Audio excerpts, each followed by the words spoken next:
আসসালামু আলাইকুম। আশা করি সবাই ভালো আছেন। Ideal residential school and college কর্তৃক আয়োজিত অনলাইন ক্লাসে সবাইকে স্বাগতম। আজকে আমরা নতুন একটি টপিক নিয়ে আলোচনা করব, চতুর্থ অধ্যায়।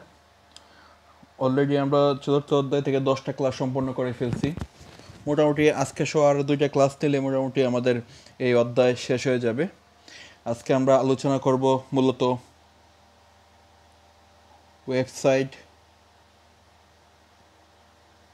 ক্লাসিফিকেশন নিয়ে।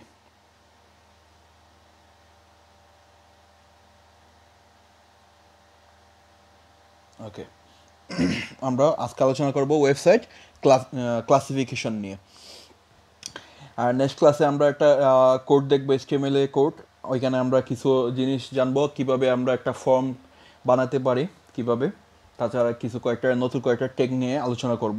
তাহলে আশা করি মোটামুটি চতুর্থ অধ্যায় আমাদের শেষ হয়ে যাবে। তাইলে আজকে আমরা দেখি ওয়েবসাইট ক্লাসিফিকেশন। ওয়েবসাইট মূলত দুই প্রকার। একটা হচ্ছে ডাইনামিক ওয়েবসাইট এবং অন্যটা স্ট্যাটিক ওয়েবসাইট। আমরা সোজাসুজি যদি আমরা বলি তাহলে এইভাবে বলতে পারি যে ডাইনামিক ওয়েবসাইট কোনটা, যে ওয়েবসাইটটা প্রাণবন্ত, চেঞ্জ করা যায়, সচল, ওই ওয়েবসাইটকে আমরা ডাইনামিক ওয়েবসাইট বলতে পারি। অন্যদিকে আমরা স্ট্যাটিক মানে আমরা স্থির বলতে পারি, যে ওয়েবসাইটটা স্থির, কোনো প্রাণবন্ত না, কোনো চেঞ্জিং হয় না, ওইটাকে আমরা স্ট্যাটিক ওয়েবসাইট বলতে পারি। কিন্তু বাস্তব অর্থে এইভাবে সংজ্ঞা দেওয়া বা বলা যায় না। আমরা একটা ওয়েবসাইট তখনই ডাইনামিক ওয়েবসাইট আমরা বলতে পারবো যখন ওয়েবসাইটটা আমাদের 3টা কন্ডিশন ফুলফিল করবে। কয়টা? 3টা কন্ডিশন। 1 নম্বর হচ্ছে ওয়েবসাইটটা অবশ্যই ডাটা ম্যানেজ করতে পারবে, ডাটা ম্যানেজ করতে পারবে। 2 নম্বর ডাটা অটো আপডেট হতে পারবে। ওকে, এবং 3 নম্বর হচ্ছে ডাটাবেস থাকবে বা ডাটাবেজের সাথে অবশ্যই কানেক্টর থাকবে, ডাটাবেজের সাথে অবশ্যই কানেকশন থাকবে। তাহলে 3টা কন্ডিশন কি আমার? একটা হচ্ছে আমার অবশ্যই ডাটা ম্যানেজ করতে আমরা যাতে করতে পারি। 2 নম্বর ডাটা অটোমেটিক আপডেট করতে পারি, এবং 3 নম্বর অবশ্যই ডাটাবেজের সাথে সম্পর্ক থাকবে। এখন আমরা একটা করে 3টার কিছু এক্সাম্পল কিংবা সম্পর্কে কিছু আইডিয়া নেব। ডাটা ম্যানেজ করা আসলটা কি? ওকে, ডাটা ম্যানেজ করা মানে কি? সাপোজ মনে করি আপনাদের এই যে একটা ক্লাস আমি নিচ্ছি, আমি ক্লাসটা যখন ফেসবুকে যখন আমি ক্লাসটা আপলোড দেওয়ার পরে আমি চাচ্ছি কি আপনারা শুধু ক্লাসটা দেখেন, কিন্তু কেউ যাতে আমার ওই পোস্টের মধ্যে বা আমার ক্লাসে কমেন্ট করতে না পারে। তার জন্য আমি কি করলাম আমার কমেন্ট সেকশনটা অফ করে দিলাম। তার মানে আমি আমার ডাটা ম্যানেজ করতে পারলাম, মানে সবাই যেন কমেন্ট করতে না পারে। তাছাড়া কি আমি একটা পোস্ট দিছি, আমি চাইতেছি যে পোস্টটা যাতে পাবলিকলি না থাকে বা পাবলিক সবাই যাতে না দেখতে পারে আমার পোস্ট। কারা দেখবে? শুধু আমার ফ্রেন্ডরা আমার পোস্ট দেখবে, শুধু আমার ফ্রেন্ড যারা আছে তারা আমার পোস্টটা দেখবে। সেই ক্ষেত্রে আমি কি করব? আমি প্রাইভেসিতে গিয়ে আমার পোস্টটা আমি পাবলিক থেকে ফ্রেন্ড দিয়ে দিলাম। তখন আমি আমার ডাটাটা ম্যানেজ করতে পারলাম। কিংবা আমি চাইতেছি না কেউ আমার ফেসবুক ফ্রেন্ড লিস্টে থাকুক, তাকে আমি কি করে দেব? ব্লক করে দেব। তাহলে ব্লক করে দিলে কি হবে? সে আমার কোনো ইনফরমেশন সে আমার আইডিয়ার খুঁজে পাবে না। সেই ক্ষেত্রে আমি আমার ডাটাটা ম্যানেজ করতে পারলাম। এই যে ডাটা ম্যানেজ করার যে একটা ক্যাপাবিলিটি, একটা এবিলিটি, এই ডাটা ম্যানেজ করা যায় যে ওয়েবসাইটে, ওইটাই আমার ডাইনামিক ওয়েবসাইট। এখন 2 নাম্বারটা যদি আমি দেখি, 2 নাম্বার অপশনটা আমার কি ছিল? আমার ডাটা অটোমেটিক বা অটো আপডেট। ওকে, ডাটা অটো আপডেট মানে এখানে বোঝানো হয়েছে সাপোজ আমরা নর্মালি সচরাচর কী হয়, যে কোনো ওয়েবসাইট ফেসবুকে আমরা ধরি, কিছুদিন পর দেখা যায় আপডেট নেয় ফেসবুকটা। অনেক সময় আমাদেরকে জিজ্ঞেস করে আমরা কি ফেসবুকটা এখন আপডেট দিতে চাচ্ছি কি না। ইয়েস দিলে আপডেট নেওয়া হয়। আপডেট দেওয়ার পরে কী হয়, আমাদের নতুন কোনো অপশন কিংবা নতুন কোনো কনফিগারেশন ওরা আমাদের দেয়, আমরা নতুন কোনো সুবিধা আমরা বুক করতে পারি। এই যে একটা আপডেট হওয়া, অটোমেটিক আপডেট হওয়া। তাছাড়া কি, এই যে আমি একটা পোস্ট দিলাম আপনাদের ক্লাসের পোস্টটা, দেওয়ার পরে কী হইলো, দেওয়ার পরে আপনারা ওইটার মধ্যে লাইক করলেন, কেউ আবার লাভ রিয়েক্ট দিলেন, কেউ আবার কী করলেন, লাভ রিয়েক্ট দিলেন। এই যে লাইক লাভ রিয়েক্ট দিলেন, ওইটা কিন্তু প্রতিনিয়ত কাউন্ট হচ্ছে। প্রথম একজন দিল, তারপরে আরও একজন দিল, এবার 2 থেকে 3, 3 থেকে কী হইলো, 3 থেকে 4 হইলো, 4 থেকে 5 হইলো, আবার লাভের দিক থেকে 1 কিংবা 2 কিংবা 3 এইভাবে কাউন্ট হচ্ছে প্রতিনিয়ত। এই যে অটোমেটিক আপডেট হচ্ছে, এটা কি আমরা নিজে করতেছি? অবশ্যই না। এটা ফেসবুক সফটওয়্যারটা নিচ থেকে প্রতিনিয়ত লাইক লাভ রিয়েক্টগুলা প্রতিনিয়ত কী করে, কাউন্ট করতেছে। প্লাস কমেন্ট, কে কয়টা কমেন্ট করছে, কয়টা কমেন্ট করছে, ওইগুলো আমরা কাউন্ট করতে পারতেছি। এই যে অটোমেটিকলি কাউন্ট করা, অটোমেটিকলি কোনো কিছু আপডেট হওয়া, ঠিক আছে, ওইটাকে কি বলে, অটোমেটিক আপডেট। কিংবা মনে করি আমি আমার ফেসবুকের প্রোফাইল পিকচারটা আমি চেঞ্জ করলাম, আমার প্রোফাইল পিকচারটা চেঞ্জ করার সাথে সাথে আমার কী হইলো, কিছুক্ষণ পরে আমি দেখলাম কি আমার ফেসবুকের প্রোফাইল পিকচারটা আমি যেখানে যেখানে ইউজ করছি ঠিক ওইখানেই আমার ফেসবুকের প্রোফাইল পিকচারটা কি অটোমেটিক চেঞ্জ হয়ে গেছে। আবার যদি আমি দেখি, মনে করেন আমার একটা ইমেল আইডি আছে, ইমেল আইডির মধ্যে আমার একটা কি প্রোফাইল পিকচার দেওয়া আছে, এইটা প্রোফাইল পিকচার আমার দেওয়া আছে। এখন এই ইমেল আইডি দিয়ে আমি একটা ইউটিউবের অ্যাকাউন্ট করলাম, তখন আমার কী হইলো, যখন আমি এই ইমেল আইডির প্রোফাইল পিকচারটা চেঞ্জ করলাম, সাথে সাথে দেখা যাবে ওই ইমেল আইডি দিয়ে যে ইউটিউব চ্যানেলটা আমার খোলা, ওই চ্যানেলেরও প্রোফাইল পিকচার চেঞ্জ হয়ে গেল। এই যে অটোমেটিক আপডেট হওয়া, আমি এক জায়গাতে চেঞ্জ করলে সাথে সাথে আমার সব জায়গাতে কানেকশন করা যেখানে আছে সবখানেতে আমার এটা চেঞ্জ হয়ে যাওয়া অটোমেটিকলি, এইটাকেই বলে ডাটা অটোমেটিক আপডেট। তাহলে আমার ডাইনামিক ওয়েবসাইট বানানোর সেকেন্ড কন্ডিশন হচ্ছে কি, ডাটা অটোমেটিক আপডেট হতে হবে, অটো আপডেট হতে হবে। এখন সর্বশেষ এবং লাস্ট কন্ডিশন হচ্ছে আমার ডাটাবেসের সাথে আমার ওয়েবসাইটটার কানেকশন থাকতে হবে। আচ্ছা, এই যে আমরা ফেসবুক ইউজ করি, ফেসবুকে আমরা বিভিন্ন পোস্ট দিই, বিভিন্ন ছবি আপলোড করি, বিভিন্ন পিকচার আপলোড করি, বিভিন্ন ইনফো দেই, নিজের অ্যাবাউট বায়োডাটা অনেক কিছু আমরা অ্যাড করি এইটার মধ্যে। এইগুলা কোথায় যায়? এইগুলা ফেসবুকের যে নিজস্ব ডাটাবেস আছে, ওই ডাটাবেসে আমার নাম দিয়ে, আমার নাম অনুসারে সবগুলো ওইখানে সেভ আছে, যে আমি কোন দিন কোন পোস্টটা করছিলাম, কোন দিন কোন ছবিটা আপলোড করছিলাম, কোন দিন কোন ইনফরমেশন আমি আমার আপডেট করছিলাম, সবগুলা আমার ওই ফেসবুকের ডাটাবেসে আমার সবগুলা সেভ করা আছে।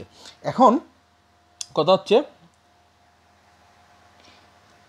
আজ থেকে আমার যে ফেসবুক অ্যাকাউন্ট, আমি নিজেরটা বলতেছি, ওইটা আজ থেকে মোটামুটি 2010-এর দিকে খোলা, আমার যে ফেসবুক অ্যাকাউন্ট রানিং অ্যাকাউন্টটা।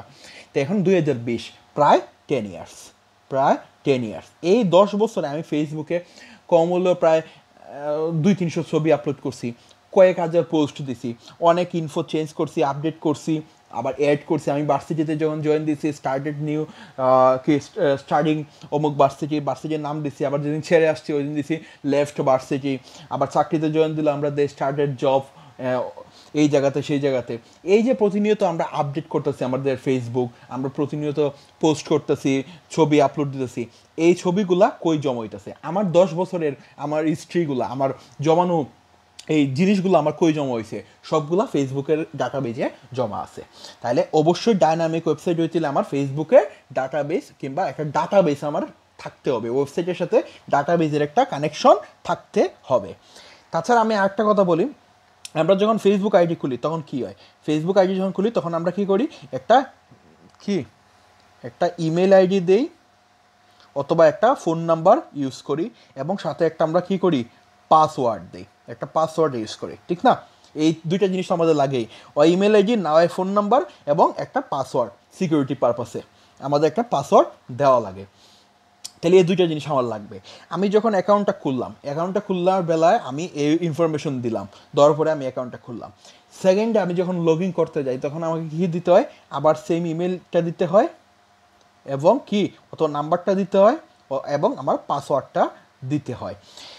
এই ইমেল এবং পাসওয়ার্ড যখন আমি ইউজ করি, দেওয়ার পরে ফেসবুক কী করে, এই ইমেল এবং পাসওয়ার্ডটা আমার কাছ থেকে নেয়, নিয়ে ফেসবুকের যে ডাটাবেসটা আছে, ফেসবুকের যে ডাটাবেস আছে ওই ডাটাবেসে যে আমার ইমেল এবং পাসওয়ার্ড আগের থেকে সেভ করা ছিল, আমি যখন অ্যাকাউন্টটা খুলেছিলাম তখন ওই ইমেইলের সাথে এবং ওই পাসওয়ার্ডের সাথে আমার এখনের দেওয়া ইমেল এবং পাসওয়ার্ড কি ম্যাচ করে দেখে আগের ইমেল এবং পাসওয়ার্ড এবং এখনের ইমেল এবং পাসওয়ার্ড দুইটা একই কিনা। যদি একই হয় তখন কি হয়, ওরা লগ ইন করে ফেলে, মানে আমি আমার অ্যাকাউন্টে লগ ইন করে ফেলতে পারি। যদি আমার সেম পাসওয়ার্ড না হয় তখন কি দেখায় রং পাসওয়ার্ড বা ফরগেট ইউর পাসওয়ার্ড কোনো একটা অপশন দেখায়, লাল রঙের একটা এরর দেখায়, ঠিক আছে, রং পাসওয়ার্ড কিংবা এই জাতীয় কোনো একটা এরর দেখায়। তার মানে ডাটাবেজে অবশ্যই আমার ইনফরমেশনগুলো সেভ করা ছিল বিধায় এখন ওরা নতুন ইনফরমেশনের সাথে আগের ইনফরমেশনগুলো কী করতে পারছে, ম্যাচ করে দেখতে পারছে যে আমার ইনফরমেশনগুলো ঠিক আছে কিনা। যদি ঠিক থাকে অবশ্যই আমার লগ ইন করে দিল। এই যে ডাটাবেজের সাথে কানেকশন করা, এইটা আমার ডায়নামিক ওয়েবসাইট বানানোর আরেকটা পূর্ব শর্ত। তাহলে আমার তিনটে শর্ত কি, ডাটা আমার ম্যানেজ করা জানতে হবে, আমার ডাটা অটোমেটিক আপডেট হতে হবে আমার ওয়েবসাইটে, এবং আমার ওয়েবসাইটে কি ডিবি ডাটাবেস অবশ্যই কানেক্ট করা থাকতে হবে। তাইলে একটা ডাইনামিক ওয়েবসাইট হওয়ার এই তিনটা পূর্ব শর্ত। এখন আমার তাহলে স্ট্যাটিক ওয়েবসাইট কোনগুলো? স্ট্যাটিক ওয়েবসাইটগুলো ওইগুলো যেসব ওয়েবসাইটের মধ্যে এই তিনটা কন্ডিশন ফুলফিল করে না, মানে ডাটা ম্যানেজ করতে পারে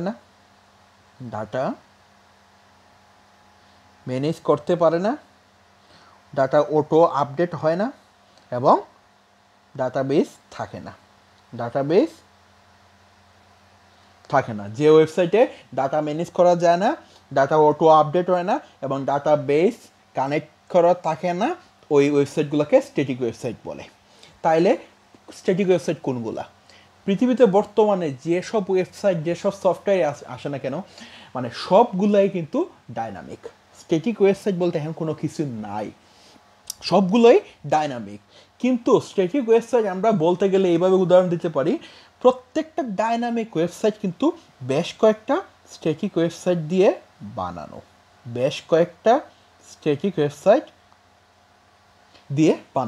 মানে কয়েকটা স্ট্যাটিক ওয়েবসাইট কিংবা অনেকগুলো স্ট্যাটিক ওয়েবসাইট একসাথে করে যখন আমাদের সামনে রিপ্রেজেন্ট করা হয় তখন তাকে আমরা ডাইনামিক ওয়েবসাইট বলতে পারি। তার মানে একটা ওয়েবসাইট যখন কোনো স্থিরভাবে থাকে, মানে কোনো রেসপন্স করে না, কোনো ডাটা ম্যানেজ করে না, কোনো অটো আপডেট হয় না এবং ডাটাবেজের সাথে কোনো কানেকশন করা থাকে না, তখন ওয়েবসাইটটাকে আমরা স্ট্যাটিক ওয়েবসাইট বলি। আর যখন কয়েকটা স্ট্যাটিক ওয়েবসাইট একসাথে মিক্স হয়ে যায়, কানেকশন করা হয় এবং ডাটাবেজ কানেকশন থাকে এবং সব কিছু আগের কন্ডিশনগুলো কি ফুলফিল করতে পারে, তখন তাকে আমরা কি বলতে পারি, ডায়নামিক ওয়েবসাইট। তাহলে আশা করি আপনারা বুঝতে পারছেন যে স্ট্যাটিক ওয়েবসাইট এবং ডাইনামিক ওয়েবসাইট কি। তাছাড়া বইয়ের মধ্যে আপনাদের সুন্দর করে স্ট্যাটিক এবং ডাইনামিক ওয়েবসাইটের মধ্যে একটা 5-6টা অপশন দিয়ে কি দেওয়া আছে, পার্থক্য দেওয়া আছে, ওইটা শিখবেন, ওইটা জানবেন, তাহলে আরও বিষয়টা ক্লিয়ার হবে। আমি জাস্ট একটু ডিপলিভাবে একটু ডিটেলসে একটু আলোচনা করছি, আর কিছুই না। আর নেক্সট ক্লাসে আমরা নতুন একটা টপিক, মানে আমরা নেক্সট ক্লাসে আমরা ফর্ম বানানো শিখবো, কীভাবে ফর্ম বানাতে হয়, ফর্ম বানানো শিখবো আমরা। তাছাড়া আমরা দু একটা নতুন টেক ইউজ করা শিখবো, করলে আশা করি আমাদের 4th চ্যাপ্টার আমাদের মোটামুটি শেষ হয়ে যাবে। নেক্সটে আমরা 5th চ্যাপ্টার শুরু করব। পরে নেক্সট সপ্তাহে তো আমাদের ক্লাস আছে, এরপরের সপ্তাহ থেকে আমরা সব কিছু ঠিক থাকলে 5ম অধ্যায়ে যাব। আর আশা করি খুব তাড়াতাড়ি আমাদের কলেজ খুলে যাবে, এই আশা করি। তাহলে সবাই ভালো থাকুন, সুস্থ থাকুন স্যার। নেক্সট ক্লাসে আবার দেখা হবে সবার সাথে। ধন্যবাদ।